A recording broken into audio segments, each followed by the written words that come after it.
there's been a big change on the UI. A lot of big changes, but let's jump through some of the ones that happened this past Friday.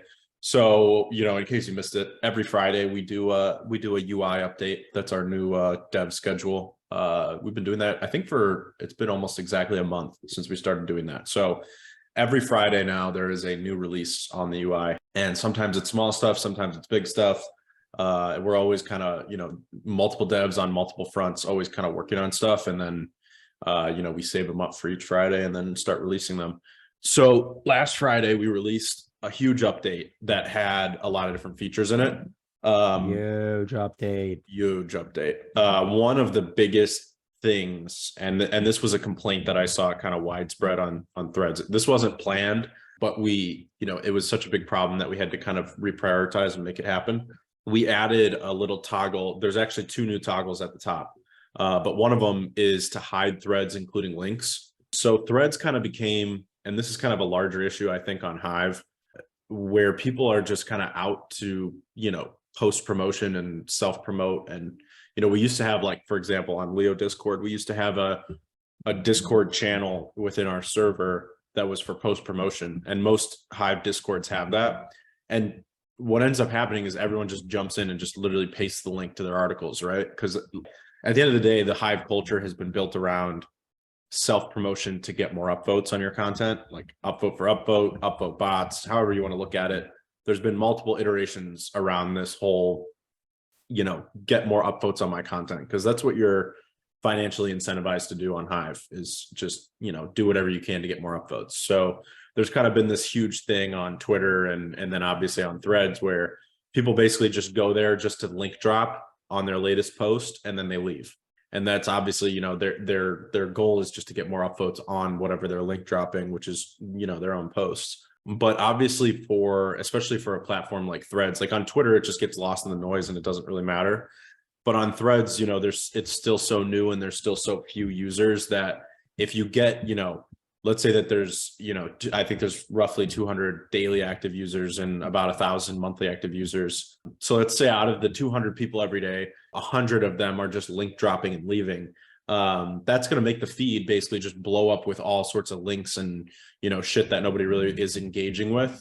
And what I noticed is a lot of the people who were link dropping were literally just, if you look through their threads, they would just show up on threads at pretty much the same exact time every day, drop the link to their latest post and then leave. And they never replied to anybody, even if people replied to them. That's not very good for engagement, and it's not good for the feeds because it basically just populates the feeds with a bunch of people who aren't really there. So, and actually a lot of UIs on Hive have contacted us and said they want to be able to post. They basically want to be able to, like, when someone posts an article, it automatically posts their link onto threads. So that's just this whole Hive culture around, like, let me get my link out everywhere, but not actually so be engaged. They want like kind of like what, like those Discord channels that are designed for that, where like you post something and it automatically like, pops up in that Discord chat. They want that to happen on Threads. Exactly. Oh, hell no. Yeah. So we need no. It's nice because they think it's nice because we're getting more threads, which is true. We are getting more numbers, but those are not engaged people. They're not, when those threads get posted, they're not going to get replied to. That like defeats the whole purpose of threads, which is all surrounded around, get more engagement, create like a real-time engagement channel, kind of like a mixture of Discord, Twitter, and the best of what Hive has to offer in terms of users. But the Hive culture is really centered around, how do I get more upvotes? That's what everyone is financially incentivized to do. It's going to take a lot to change that link dropping culture. But one of the big things that we've done is now you have that toggle at the top where you can hide threads, including links. And it has like completely changed the feed on Threads. So like if you can obviously flip it on and off. That's why we put it where it is, because it's easy to, flip on and off. But if you have it on and you're not seeing threads with links, it has like cleaned up the feed so much. And now you don't see all that spam. And it's kind of like pulled back the curtain and revealed who is actually active on Threads and who's actually like being engaging and posting real shit, not just links. Wait a second. If I'm on the Threads homepage right now, I'm seeing, what are the things I'm seeing? Like, so at the top, do you see two like toggles that say one-click votes and hide threads, including links? yeah, one-click votes and hide threads, including links. Oh yeah, look at that. So do you have them Yeah. on or off? I have them off right now. So turn them both on. So you turn them both on, and then you might have to refresh the page. Probably, I don't know if that it'll would make auto. sense. Interesting. So when you have hide threads with links on, it will no longer show. If anyone posts a thread with a link, it won't show it. Yeah, I mean, most links I don't want to see, but there's occasionally links I do want to see. Right. Like, like Taskmaster did a thread, come and join the Crypto Maniac conversation, and drop the thread storm link. So like he dropped the threads link in a thread. So that would be an instance where I'd want to see it. But more often than not, I probably don't want to see a bunch of links. That's a nice feature to have. And then that one-click auto vote, that's interesting. I'm too generous. Apparently I vote threads at like 25%, but I also don't vote a ton of threads. So I like that one click. Yeah. So Nanzo said, I'm glad you guys created the toggle to filter links and tackling link spamming. My timeline looks saner now. Yeah. It's really cleaned up the timeline. I mean, it's made it actually fun and more interesting to scroll through the feed and make your way through it and see people who are actually like live and engaged, which is not a whole lot of people. So it goes to show we need a lot more engaged users on threads, not just people who are coming in and link dropping. Like you were saying, there are still some links you want to see. So you may have to toggle on and off sometimes. There's a lot of longer term solutions that I have in mind. This was kind of just a blunt way to say, like we have a huge problem right now. We need to just bluntly take care of it quickly. So this was the solution for that. In the future, probably pretty near term, it's not going to be like super far off. One of the next steps I have in mind is to where in the settings page, you can whitelist certain users who you don't mind seeing links from. We can have either a global whitelist, or we can have, user-based, like, Mitch is on the UI and he's like, okay, I like seeing Taskmaster's links and a Nomad Souls links and Cal's links. So I'm going to whitelist those 3 people, and then everyone else's links won't show. So only links from those 3 people will show. No one else who's posted links will show when I have that toggled on. So there's a lot of customization that we can do on that front. We can also have a global whitelist where like people like Taskmaster and others are known to be engaging on the UI. So it's, we can allow them to have links go through with that toggle on. Another idea I have, which I think is like probably my best idea, is to have some sort of verification check mark. Like, that's been happening now on all Web2 platforms. So you got Twitter, Facebook, Instagram and stuff. They're all doing this, like, pay $10 a month and get verified. But I have a feeling we can do something a lot more interesting with leopower verification. So like if you have over a certain amount of leopower, you can have a verification check mark on the UI. And if you have the verification check mark, then you can have your links go through when that toggle is on. So I have a lot of different ideas for how to tackle this whole link spamming thing. A lot of it comes down to, we have to change the whole culture of like engagement on Hive. It's not just about getting people to upvote your posts. It's going to be a long and tough battle, but I think it'll have a good long-term impact. The toggle feature is like that toggle feature is a huge step, because it gives people control. They can just shut it off and just be like, I don't want to see links, off. As you've seen with Twitter, the whole verified and checkmark stuff it sounds great on paper, but seems to be a hot mess all the time. There's always people gaming it or whatever it is. So I like that in the end, I have a toggle switch where I can just basically shut it off. No links.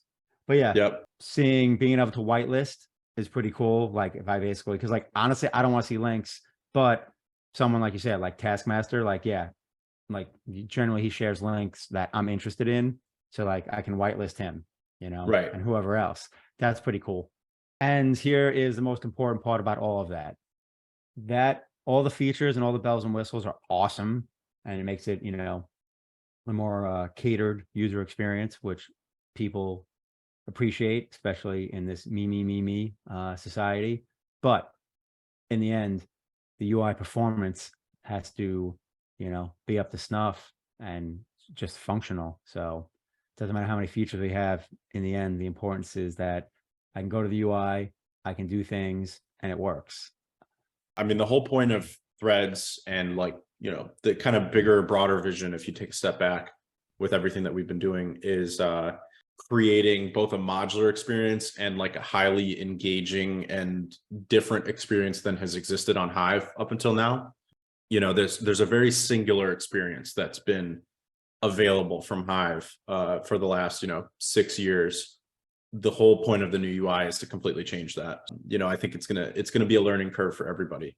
At the end of the day, if you're engaging, if you're replying, if you're upvoting people and just being like a good community member, like you're gonna get rewarded, and you're gonna be, you're gonna find the experience to be rewarding in and of itself. But then also, the whole idea is, get Leo tokens to start flowing into threads a lot more over time. And I have been noticing that a lot more people are upvoting actively on threads.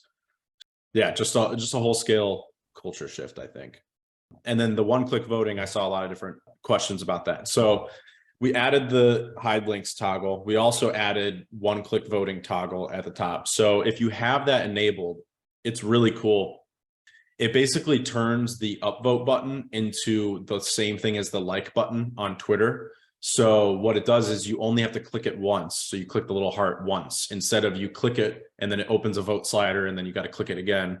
If you have it enabled, you just click the heart and then it upvotes automatically. And right now it's just globally set to 5%. And I know I saw Mitch jump in and ask, will we be able to personalize that one-click vote? Maybe being able to set it at 20% for those with low Leo power. We haven't released the settings page yet, but when we do, there's going to be a lot of different, like I said, the whole idea here is a modular experience and giving users as much capability as we can to customize and, make the experience their own. And one of those settings is going to be to change that one-click vote setting. So you'll be able to say, if you want it at 100%, or you want it at 90%, or 70%, or 20%, or 5%, or 1%, you'll be able to do all of that from the settings page. And then the one-click vote will be the same every time. I think the settings page will be live by this Friday, just in time for the May 1st release of the UI into production. So that's my little segue too. So the UI is going into production on May 1st. We've committed to that date. And there's a whole, like I've been saying this on AMAs, but there's a list of features that I basically created for, what needs to be live for the production UI. Like I said, I think at least 80% of that list is going to be done. There might be a few things missing by May 1st, but I just wanted to commit to the May 1st date because, I don't want to drag this out in terms of going from alpha to production, because we could drag it out till December if we wanted to, because there's just so many different things that we want to do with the UI. But, instead of dragging it out, we want to get the UI into production, get the Zealy campaign live, and really start pushing for more monthly active users. And Eric and I were even talking about raising the 5,000 monthly active user goal, but we're going to keep it and hopefully, crush it really early. And September, August rolls around and we're already at 5,000 monthly active users. That'll be great. So we're going to keep the 5,000 monthly active users goal. And then, if we hit it early, we'll start to recalibrate some stuff and say, we're doing a really amazing job and knocking it out of the park. And from there, we can recalibrate. But the goal is, our big picture goal is 5,000 monthly active users by December. And I think we're well on our way to doing that. And the Zealy campaign goes live on April 30th. So a day before the UI goes into production, the Zealy campaign will go live. I know a lot of people already know about that. Something that Eric came up with, which I think is a really cool idea, is he created things called like side quests, basically. So it's almost like classes in a video game where, like, if you were, you could pick from like 4 different classes in a video game, and then you could go down like kind of a specific type of path that's separate from all the other classes. So Eric came up with this idea to do kind of the same thing, but through the Zealy campaign to promote the UI. So like, if you're more like inclined to be like an artist, there's like an artist path that you can go down, and you can like, your Zealy quests will be more related to creating artwork and stuff like that. And then, if you're more of a writer, then there's like a writer path that you can go down, and your quest will be more tailored towards writing. And then he also created the idea to have like final bosses at the end of those paths, so that, like, let's say that you're not going to win the entire Zealy campaign, which has all the big prizes, like, $10,000, and there's 200,000 Hive power delegation up for grabs. let's say that you may not win that, right? Like you're not gaining enough XP to win that, the big prizes. You can still win sub prizes within the class that you've chosen. So I think that's a really cool idea that like, you know, if like you're obviously working hard to try to win the big prize, but in so doing that, you can also work towards a separate like side prize just for your class. So like, let's say it's kind of like if you were to think about like a wrestling competition or something, like you can win, you know, in your weight class, and then you can win like an overall weight class. So, you know, if you win like that, you know, your own weight class, like let's say that you're doing the writing, you know, side quests, you could win just the writing, you know, final boss prize, but maybe you won't win the big prize, or maybe you'll win both. Like I think there's like a lot of really cool like customization that he's put into that. It's basically like this whole video game that he's created, and it's all centered around doing quests that are promoting leofinance and helping us get more monthly active users. So I think it's super cool. And if you're not on the Zealy campaign yet, you can already get started with it. And I think one of the first quests is to invite one other person to the Zealy campaign. So if you're not on it yet, go join the Zealy campaign, and then you can invite your first person and kind of start on the journey. And then on April 30th, it'll go like fully live. Yes, and I'm going to drop a invite link to the Discord channel in the recap post. Nice.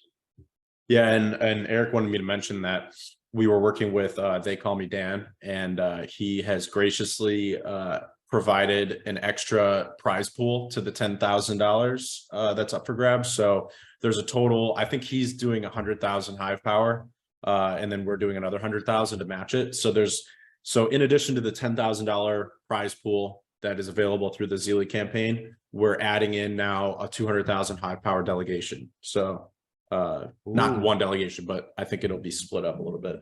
But that's up for grabs too. So we're just adding to that prize pool, and it's very possible that that prize pool will get added to in other ways as well. So it's definitely worth your while to be in the Zealy campaign and be active. Nanzo wants to see a feature where when you start writing at someone, it'll fill it in with suggestions. That is definitely possible. We actually have that already with the search feature, so we could just, that'd probably be pretty easy to add into threads directly. So I will bookmark that thread. Nice little perk. 100%. And another feature that I kind of skipped over, but this one's really cool. When you hover over, it was Eric's idea and the dev's idea. The dev just kind of snuck it in with the update, and then Eric came up with all the images and everything, and the roles. So these roles actually match Discord, the Discord roles for leopower holdings, but the UI obviously does it all automatically. It can see your current leopower and then calculate it. One thing that we need to fix on this is that it's not showing delegated Leo, like it's not factoring in if you have delegated Leo, but it will soon in the Sooniverse. But if you are on desktop and you hover over anyone's username on threads, it'll actually show you it'll show you their profile picture, their username, it'll show you their bio, and then below that, it'll show you their role in the community. And their role is based on how much Leo power they have. So like I shared a screenshot. If you hover over Eric on the UI, it'll show you that he's got 90,000 Leo power, which I know he actually has more, but like I said, the delegations aren't factored in yet. But it'll show you how much Leo power he has. And since he has 90,000, it shows you his role, which is leader of the pack. Obviously, if it had delegations factored in, I think, you know, he's got well over 100,000 Leo power. So it'll be Apex Lion, which is the highest role. But I think this is really cool. And it like goes, it's basically version 1 in a longer journey that we have in mind for gamifying the Leo UI. So a lot of the future features of the Leo UI, you know, are things that I keep talking about, which is like deepening that engagement and making the experience like really supercharging the experience and giving something that I think should have been on Hive this whole time, but hasn't been, you know, for a lot of different reasons. You know, one big one is just the technology. Like the technology for threads has taken us so long to build.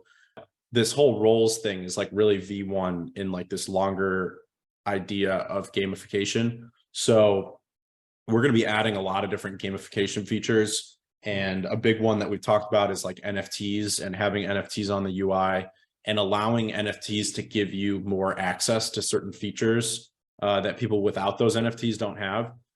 In addition to that, things like leopower giving you more access to other features along the same lines. So like I was just talking about the filtering out links and then giving people a verification check mark if they're over a certain amount of leopower. So think about how like Twitter and Facebook have gone this route of like charging people $8 a month to verify themselves as a human on, Twitter. That's Web 2, right? Like they're lagging behind in so many different ways in terms of like verification and, unique accounts and immutability. They don't have access to a lot of the tech that a Web3 platform has access to. So the fact that we're built on Hive means that we all have wallets, right? And you have an amount of leopower, and the whole kind of Leoverse is centered around leopower and staking Leo and gaining more access and utility within the community. Because of this, all these connections kind of converging, you could see a lot of features getting added, like I was saying about the links, where you get like verified. If you have, let's say if you have over 10,000 leopower, you get verified on leofinance, and that means that your links actually can go through. But if you're not verified, then your links maybe get posted, but they won't get shown in the feeds unless someone looks specifically for you. If you want your links to show up in the feed, you got to buy 10,000 leopower and stake it. There's a lot of really cool ideas I have in mind for that, and I think we're just kind of on the verge of releasing all that stuff. And like I said, this hover over feature is just kind of like a little teaser into what we're planning with all of this stuff. And Time Travelers asked, any option to have the opportunity to store and display NFTs on the Leo wallet? So it's kind of leading into like all of these ideas. Is we're going to have NFTs on the UI, and we're going to have a lot of gamification features where like when you make your 1000th thread, you get an NFT that says you've made 1,000 threads, and that NFT gets added to your wallet. And then on the UI, for example, you can choose like 3 NFT badges that you want to display next to your name. And maybe you choose that one as one of your NFT badges, or maybe you choose another one where it's like you've earned, 100,000 Leo from all of your posts and threads. And then you display that badge. Or, we ran a LPUD competition, I think back in like November, where you could like slay the dragon and get a dragon NFT. So anyone who did that back in November could get a dragon NFT. And then that NFT they can choose as one of their 3 badges to display next to their name on threads. And now, when you see them thread, you immediately know, oh, they have the dragon NFT. So they're kind of like an OG. So there's all sorts of like really cool gamification features that we're launching on the UI, to take that step back again and say, what's the broader vision here? What is the point of all of this? Is that we're creating like the ultimate integrated Web3 experience, with all sorts of features of gamification, NFTs, leopower, and it's all centered around, staking Leo and having a role in the community and being active and engaging. And I just think it's really like this step forward toward the long-term vision that I've had for leofinance, since the beginning, which is, Leo is not just a holding company. I wrote an article like 2 years ago about that, but Leo is really like the utility center of this Web3 experience. There's just so many ideas that we have as a team to like make that a reality.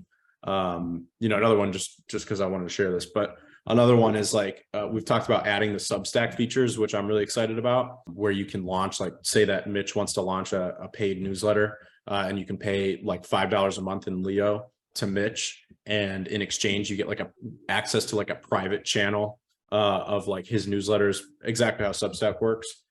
For example, Yes. we could make that pay the cat.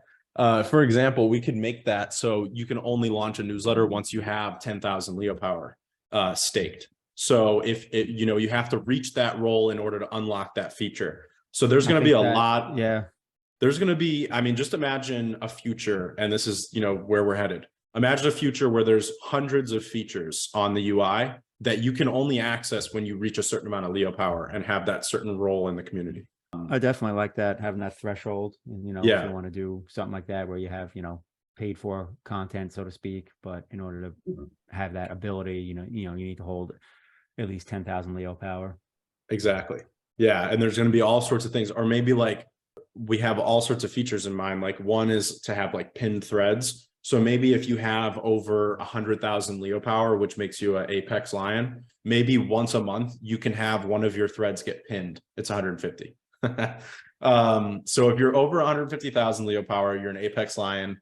And if you're an apex lion, you can have one of your threads get pinned, you know, say once a month or something. There's like, I mean, I've got hundreds of these written down, all sorts of features.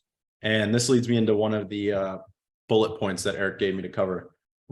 So we have all these ideas for, you know, roles, both on the Leo UI and in Discord, but we want to hear from all of you guys with more suggestions. Like, you know, if you're an apex lion, or if you're a leader of the pack, or if you're a lion or a cub, what are some features that we could give to these roles that you guys would get excited about?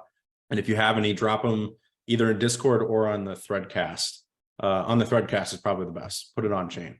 But yeah, we have all these ideas for ranks and, you know, achievements and stuff. So if you have any ideas of things that you'd like to see, of features, of, you know, anything really, just drop ideas and we'll start collecting them. Another big point is, you know, we talked about how we had that like private meeting with a couple of us, Nifty, Mitch, me, Eric, and Taskmaster a few weeks ago. And we were talking about, you know, one of our big things that we talked about is like, what's the point of people having Leo? What's the utility of having leopower, and what purpose can we give to all of this stuff? Yeah, there's ad revenue, there's all these other things, all these like financial metrics, but I think a big one is how can we create like community leverage and like attention leverage and basically like pride in having leopower? Like, how do you create something that's a little bit more intangible than like just a financial metric, where like if you have 100,000 leopower, you're making, you know, 15% APR, 25% APR. Like, yeah, that's awesome. And, you know, we're going to have that too. But I think that there's like, why do people own a Rolex? Why do people want to drive a nice car? You know, why do people want a big house? Like, there's a lot of like societal incentivization that happens in the real world. And how can we kind of drive that into leopower and, you know, really turn the community and the, you know, the leofinance like Web3 platform into like a lot more of a, basically like a lot more of like its own society, with its own rules, with its own, you know, reasons to do, you know, X, Y, and Z, reasons to have leopower, reasons to have power within the community, and influence within the community.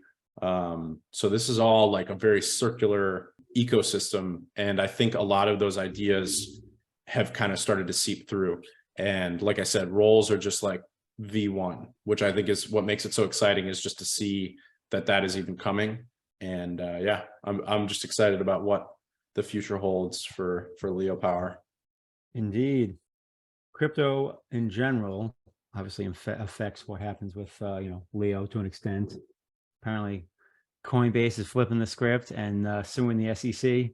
Yep, they are. So you know, I think a lot of us talked about that SEC meeting, that are not meeting, the hearing that with Gary Gensler, where people were basically grilling Gensler about the SEC and, you know, the actions that he's taken, and basically questioning him and questioning his ability to do his job, because, you know, his job is not to just crack down on everything. Like, his job is to protect investors. His job is to create a fair environment for competition. His job is not to stifle innovation and cause a mass exodus out of the US for companies like Coinbase and others. That's not his job description, but that's the position he's taken. He has basically created a, you know, and this is like a driving point. He's created a very uncertain environment for companies like Coinbase. You know, Coinbase went through all of the steps. They went through all the procedures to become a publicly traded company, you know, to have all of the licenses that they needed. You know, they've been around for a really long time. They've been based in the US. They've had connections with regulators. And then suddenly you get this guy, Gary Gensler, coming in, and now, you know, regulatory frameworks are completely uncertain. He's calling Coinbase out for so many different things. They're getting Wells notices. He can't even answer if he thinks Ethereum is a security or not, when directly asked about it. He's created such an uncertain environment where a company that has gone through, this is not like FTX, which was based out of the Bahamas, or, you know, Binance, which is, you know, has like their US branch, but they're really, you know, based internationally. it's not like that type of situation. This is a publicly traded company, Coinbase. And the fact that they are being hit so hard by regulation all of a sudden, kind of out of nowhere, is pretty wild. And then when you start diving deeper and seeing that like Gensler had connections to FTX and all of this other stuff, it's like a really bad look for regulation, and it's a really bad look for innovation in the US. So I'm not surprised that Coinbase is suing the SEC. I also wouldn't be surprised if Coinbase announced that they're taking a lot of their operations overseas. And I think that they already, I mean, put themselves in a position at least to start that. Didn't they file? Where was it? Yeah, they filed Bahamas, Bermuda. I don't remember. But I mean, like, just think about how this aligns with, you know, the US principle of being, you know, innovation, individualistic, you know, capitalistic. This is not a good look. So I hope that Coinbase kind of takes a stand against the SEC. I know that we all have our own issues with Coinbase. You know, if you're a heavy crypto user and you've been in the industry for a while, then you probably have certain things that you don't like about Coinbase. But one thing that I do like is that they have had a pretty decent stance in terms of, you know, working closely with regulators and not just being like, oh, we fight the regulators, kind of like how some other crypto companies are. Coinbase has been, they followed their paces and they did the right things, and they, you know, filed the right files that they needed to do, and they became a publicly traded company. And the fact that they went through all of that scrutiny and then still on the other side have, you know, uncertainty with regulators is wild. You know, despite maybe not liking Coinbase a whole lot, I still would definitely support them, you know, kind of fighting back against the SEC a little bit. Yeah, I think it's funny that, like, I was just glancing at the article real quick. They're basically filing a lawsuit essentially for the SEC to give them a yes or a no, like in regards to like the regulatory framework and, you know, the Wells notice and stuff like that. It's like, that's great. Tell us what the F, like, right. Yes, no, like, we can't do anything if you don't give us any direction. Yeah. I mean, they're not even asking for them to rule in a certain way. They're literally just asking, make a decision. They're not saying we want you to do this or this. It's literally just make a decision. But I think if you watch that hearing with Gary Gensler, you're going to know that that's probably not coming. I don't know how he got that job to begin with. It's hilarious. One of my favorite points of that hearing was that one of the people asking the questions was he asked Gensler, have you ever owned any digital assets? And then Gary Gensler goes, well, you know, my bank account is digital and I own those assets. And then, you know, he's like, no, have you owned digital crypto assets? And then, you know, he obviously said something else snarky. And then finally, after like being asked 3 or 4 times, he said, no, I have never owned any Bitcoin, Ethereum, or digital asset of that nature. But then the guy was like, so you haven't owned any digital assets, but you taught a course on digital assets and owning them and using them. And Gary Gensler was like, yeah, basically. I mean, that sounds like about right. Hilarious. It was hilarious. Sounds like, and this is why, you know, and this has been, you know, researched thoroughly many times over the years. And it talks about how all these people in these governmental economic positions of power most of them have never even been in real world business. They're literally just academics for life. And then they're making all these decisions that impact how business functions in America. And they've never actually even owned a business, built a business, run a business. Like, it's like something like 90%. I forget what the stat was. It's stupid. And I think it was, trying to remember which book it was, but they were just talking about how they weren't even really hating on it. They were just talking about how you need to have a balance, and it's fine to have academia involved, but you also need the opposite. You need the entrepreneur, you need the real world business person. Like, you know, even if it's you know, it doesn't even have to be 50-50, but that influence needs to be there. That viewpoint needs to be there. Otherwise, you're essentially getting decisions made through a single lens, which often isn't the most efficient or the best for decision making. Well, the ironic thing is, like, you know, especially with these academics and stuff, what you're basically saying is they need to be educated and informed. That's the ironic part, is that they've gone through all this proper formal education, but it's like if you went to culinary school, but you just read books about cooking and you've never, you know, touched a stove. I think it should be mandatory that if you are making frameworks about anything, you should have tried whatever you're making a framework about. Or if you're making rules about, stocks, you should have probably bought and sold a stock at some point. It's like pretty obvious that, and kind of stupid that we even have to say that. Yep. Sometimes the obvious isn't so obvious for some reason. Yeah. So speaking of things that we talk about that we don't know anything about, it's airdrop season. And there's a lot of airdrops happening. And honestly, I have not been very active on the airdrop front. I never really was. The biggest airdrop I ever got was the Uniswap airdrop. And, kind of tying into what we were just talking about, I was a heavy user of Uniswap in the early days because I obviously, as soon as I saw DeFi, I got very obsessed with it. But as far as these other airdrops, I have not been very active on this stuff. And, I have been watching, some of this ZK stuff from afar, but I haven't really been a user of it. So I know that there's a bunch of airdrops and new blockchains and side chains and layer twos that are happening right now, kind of like airdrop, this whole airdrop season before the summer. But I know we were talking pre-show that neither of us are really too active on that front. No, I always plan on doing it, and I don't. Like, I planned on, with Arbitrum, I planned on getting involved in that and I just never got around to it. And I know some people in the leofinance community did. I mean, if you're willing to do the research and spend the time, I don't know how this year's looking, but I remember back in like 2021, that's what some people did full time. So all they did was essentially chase airdrops and like literally made like 6 figures that year. Yep. Crazy. So sometimes, yeah, I think about that. I'm like, why am I working harder instead of smarter? I should probably just chase airdrops to supplement my income. I mean, heck. Yeah, airdrop chaser, like a storm chaser. Right? You just, as soon as they get them, you sell them. I mean, hell, even if you pick up an extra 10, 20 grand, it's probably worth the time. P.S. Anyone knows any airdrops going on, feel free to drop information in Discord or thread about it, whatever. Well, one thing I've always wanted on leofinance, and this was going back to even when it was just posts, but now that we've got posts and threads, I feel like it should be even easier, is more like Leo Alpha stuff. Like, share the alpha with the community. If you know about an airdrop and you can write like a quick, 10 thread storm about how to get said airdrop, with minimal risk, or maybe outline the risks and, stuff like that. That's what leofinance is all about. Share the alpha, share the research that you do, and, get rewarded on Leo, not just in terms of, Leo and Hive upvotes, but actually just in terms of like clout on the platform. Indeed. I'd love to see more Leo Alpha initiatives. Red Storm with the airdrop tag at a minimum. Fine, Cat, the airdrops. Please, sir. When, sir? He'll pay you $1 million per airdrop. Yes, apparently.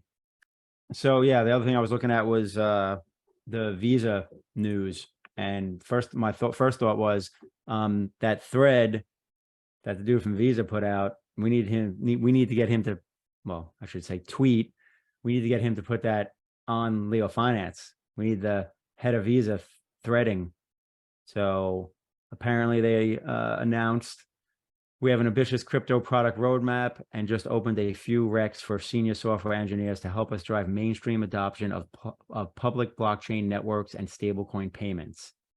So like they said, public blockchain networks and stablecoin payments. So that's sounding like, they're gearing up to accept like Tether, USDC, and obviously work with the Ethereum blockchain at a minimum. Yeah, it looks like they're going to start working with stable coins and start doing payment processing for it, which I think is pretty obvious. I know a lot of people kind of, tying in with our stuff about Gary Gensler, the SEC and Coinbase, but a lot of, regulatory uncertainty has caused people to wonder if there's really a path to like mainstream crypto adoption in the US. I think, if you're deep in the industry, which I think most of us that are here live are, you probably still firmly believe that this technology is kind of inevitable, kind of like the internet. And, knowing that it's inevitable, like regulation will change, the people in charge will change, hopefully Gary Gensler gets the boot. And then, things like, companies like Visa are still going to try to adopt crypto. I mean, you just have to remember that this is a capitalistic society. These companies are out to make a profit. And, you know, crypto is a huge profit center, huge potential profit center for a lot of these companies. So I think it's pretty obvious that, you know, these companies are still going to be trying to push towards adopting this tech, because if it's not Visa, it's going to be, you know, Stripe or, you know, any other company or Square. And it's good to see that the adoption is still kind of happening, although it may be a little bit less noisy now with all this regulatory stuff. But I still, you know, I bet you that a lot of companies, you know, it's not like they went around and shut down their crypto divisions. You know, I bet you anything that they still have them open. They just don't talk about it as publicly as they might have before. But I bet you anything that they're still working on it. I saw Flynn's comment on let's put all transactions on public ledger so that we can see exactly where you're spending money. I mean, if you really think about it, everything's going digital anyways. You know, cash has been going away for a long time. It's been on its way out, you know, in terms of like physical cash paying for stuff. You know, your bank account is all digital. Most people are, I don't know what the percentage is, but I know that it's growing. The percentage of money that is like consumer money that is spent on goods and services through a credit card or debit card rather than cash has only been increasing. It's all I mean, it's not public, but it's all accessible data and digital data to, you know, governments, companies anyways, right? Like if you buy something right now on Amazon, suddenly you see like related ads on Facebook, right?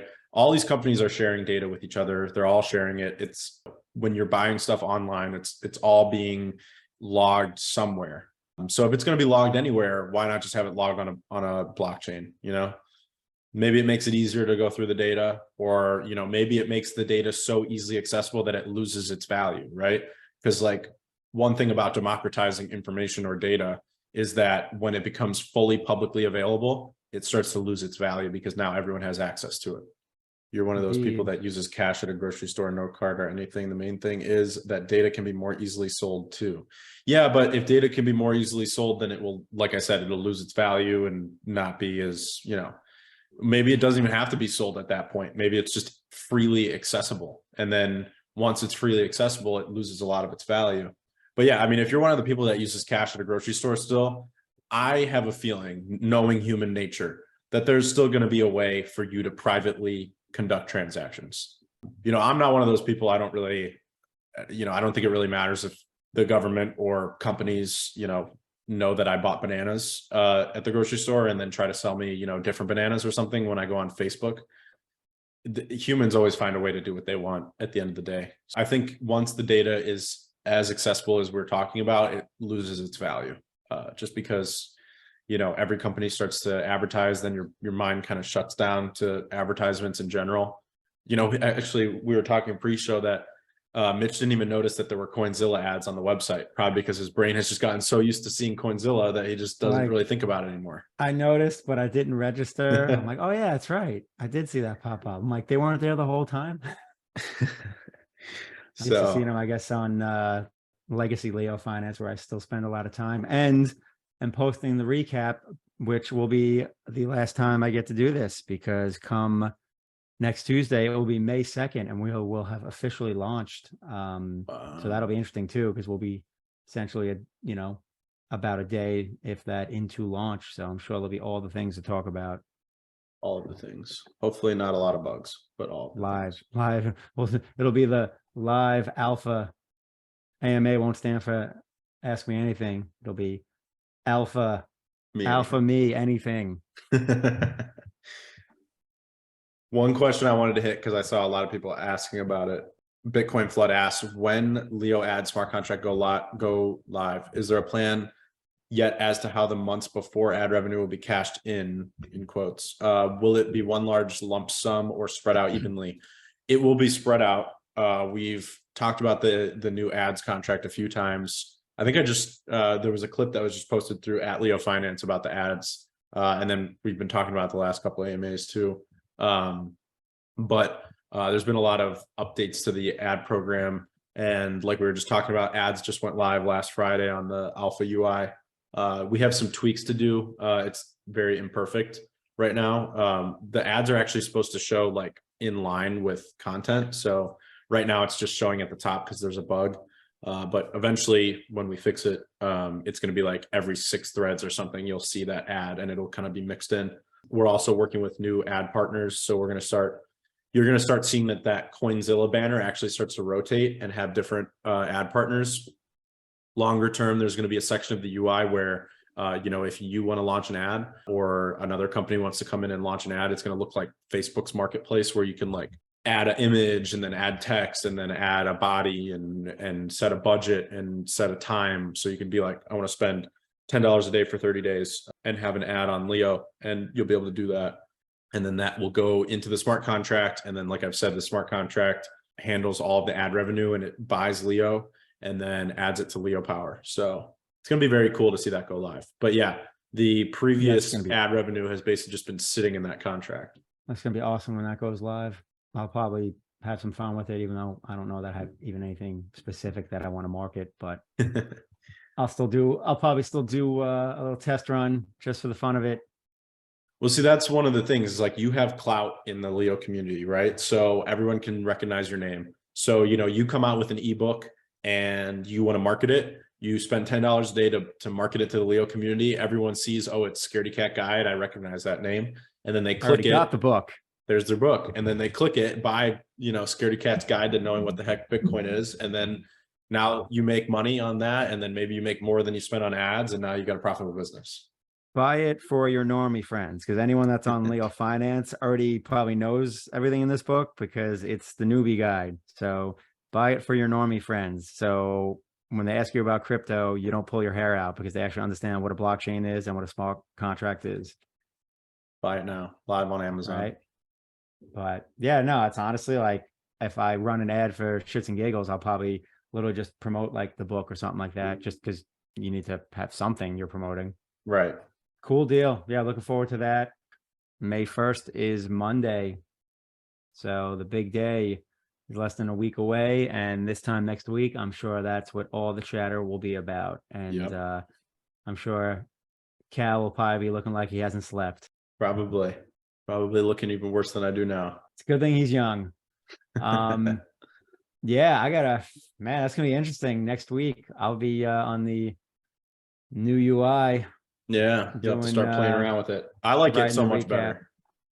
I mean, obviously I thread from there. I hate threading from the legacy UI. I thread from the new UI. You just hit publish and then it brings you to the things. All right. Well, we will see you all next week. Yep. The new live UI. New UI.